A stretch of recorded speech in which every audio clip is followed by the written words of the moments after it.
Hi guys, welcome back to our channel, and today we're going to be filming our favourite Netflix recommendations. And if you enjoyed, let us know, because I have loads more shows that I could talk about, but obviously she does. We only have a limited amount of space. Time? No space. We only space. Time and space. Yeah. That's the one. My first one is Somebody Feed Phil. It's this Jewish man that travels around the world and eats his heart out. Just learn about the culture and whatever. It's great. We'll enter a clip, but we won't show the audio kind of thing. Yeah. But it's a good time. It's a good time, but again, you need to watch it when you're eating something because you will be very hungry. Yeah, we can't be doing that out here. No. But I give it, for casual viewing, I give it 10 out of 10. That way you can sit on your phone for a bit as well. Yeah. Okay. You can hear it in the background and background noise, but you're enjoying it at the same time. Yeah. Okay. My first show that I would recommend is called Selfmade, and it's basically about, I think it's set in the early, or maybe 1920s. Around, I'm guessing. I actually can't remember because I watched it a while ago. But it's basically about a black woman in America, and how I actually think she was the first black woman in America to be the first millionaire. I could be wrong, but I think that's true. It's based on a true story. But there's a white woman, and she does this lady's hair in return for free laundry from her, and she basically makes a better version of the hair product herself, the black woman, and she basically does absolutely amazing, and it shows it's very empowering for women, empowering for people of colour, and it basically just shows how independent she is and how she doesn't need anybody for whatever she wants to do in life, and how she basically just rules the business world out here, and it's really, really good. I like that one. And I'd give that a 10 out of 10. I'd watch it again. I really liked it. I might watch it. Yeah, it's really good. Yeah, watch it. My next one is How to Sell Drugs Fast, and it's not a documentary. It's actually just I don't know how to bait. I think it's action. I think. Oh. Yeah. Me and Ben watched it together, and it was just I don't know. In fact, do you know when you just because they're the same age as us? Yeah. You kind of feel related to it. Okay. Yeah. And Gian's gonna be a drug dealer apparently. Apparently, obviously. Me as a drug dealer. Gian would never. No, she'd be kidnapped in a second, so it's literally, fine. She'd be like, hey, you want to have it for free? Yeah. Bye. But it's just proper entertaining, and a lot of the actual what's it called? Characters actually annoy me, but that's because they have annoying personalities. Removed. But I give it 8.5. Okay. 8.5 out of 10. That's still good. Yeah. Okay, so my next one is called Elite, and it's basically it's a Spanish show, but obviously I watched it in English. Obviously. And so it's basically about these rich school kids that go to school in Madrid, and they go to private school, and it's basically just about their lives, but there's 3 students that come to that school on scholarship, and it basically just shows them fitting into the rich kids world, and how they're influenced, and how they end up changing, and how the rich kids end up changing, and how they interact with each other. But a lot happens, and it's there's a few murders in there, and you get me. So it's interesting. Yeah, everything. Yeah, I can't really say much. I don't want to give it away, but obviously watch the trailer on Netflix. I mean, I'll insert a little clip or something. Yeah. But yeah, that's basically it. But yeah, I'd say I'd give it a 9. I'd give it a 9. A generous 9. A generous 9. Be nice. Yeah, that's quite good. Yeah. My next one is, so it's called The Rain.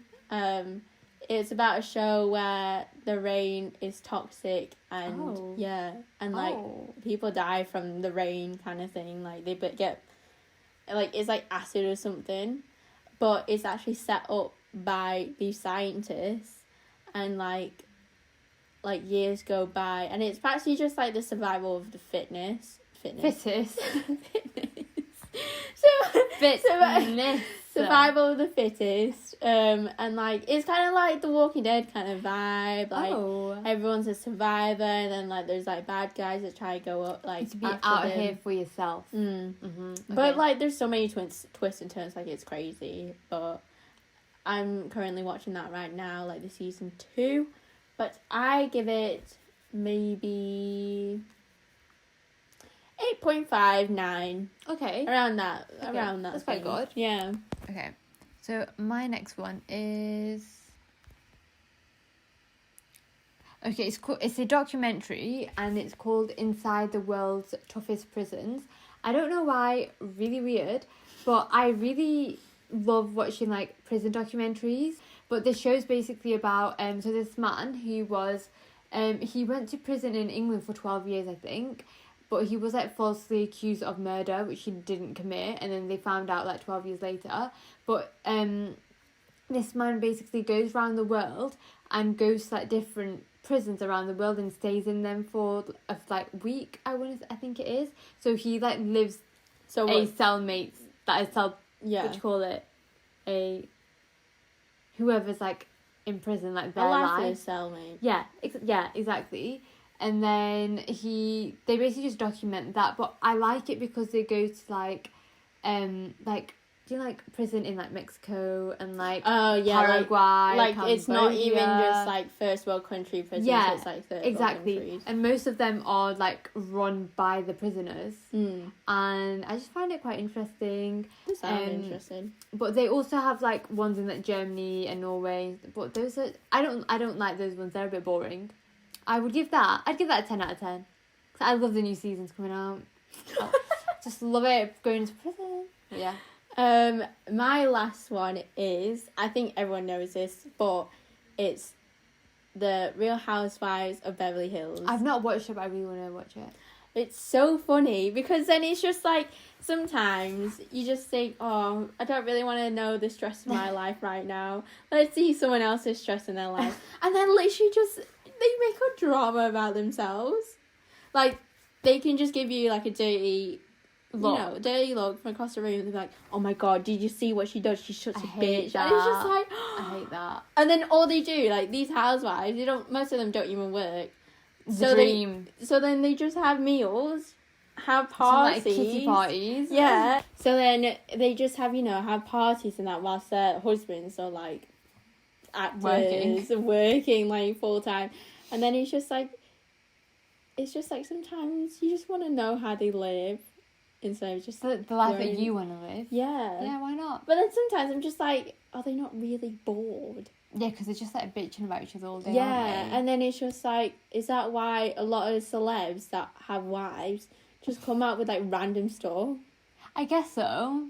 Like just like random like a clothing line. Oh, okay. I just feel like a lot of like what are your conversations? Keeping the Kardashians is just obviously it's a bit fake because it's retail. What's it called? Reality TV. But I do love them though. Yeah. I give that about, I'd say like 9 out of 10 because some of the people are actually really annoying. That's why she gives it a high rating for the annoying high people. Rating, but it's not a 10. Okay, love that. Okay, so my last show is a Korean show, so you will have to watch it with subtitles, obviously. Well, that's not hard. Yeah, exactly. At first, I thought it was kind of annoying because I like to be on my phone, but then it made me concentrate more and actually like know what was going on. Yeah. So it's about a South Korean girl who ends up accidentally going into North Korea, and she basically once she gets there, she obviously has to find her way back to South Korea, and it basically shows her that journey, but she basically falls in love with this guy in the army, and he, let me just say, beautiful, beautiful man.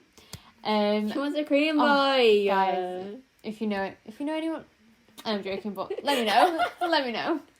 And so basically, she falls in love with him, and it's him helping her get back to South Korea. Yeah, it's an actual like Korean drama. But the episodes are really long. I feel like they're an hour and a half long. Oh my god! Like that, yeah. When I started watching it, I watched the first episode and I was like, oh, it's all right. And then after that, I just couldn't stop watching it, and it was just like, I'd be like, okay, I'm gonna watch like 10 minutes. Then I'd end up watching the whole episode, and then it was just not okay because you got to sleep sometimes as well. But especially when you're at work tomorrow. Exactly, a bit of a problem. But yeah, I'd highly recommend that, and I would give that a 10 out of 10 because I was like hooked after like 2 episodes. She was in it. I was in the zone. She was in it to the end. To the end. But yeah, as I said at the beginning of the video, if you want to see another video like this, let us know, because I mean, we'll even do reactions of an episode. Oh yeah, or something yeah, like we could that. do something like that. Yeah. So let us know your recommendations down below. Yeah. And I hope you enjoyed this video. Like and subscribe as always. And we'll catch you on the next one. Thanks, guys. Bye. Bye.